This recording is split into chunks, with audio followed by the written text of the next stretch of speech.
How to see who has blocked you on Roblox. Hi guys, welcome back to our channel.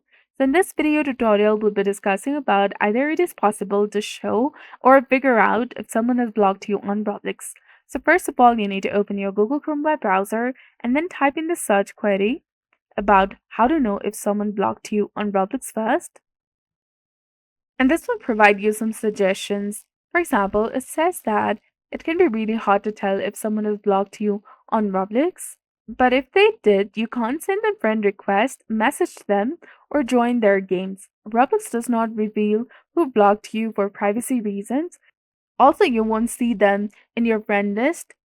Even if you search for them in the search bar to add them or interact with them, you won't see their names or any traces in Roblox.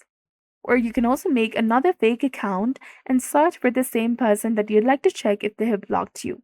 If the person's profile appear in your that you used them to search for, and if it's not visible through your main ID, just know that you have been blocked on Roblox by that user.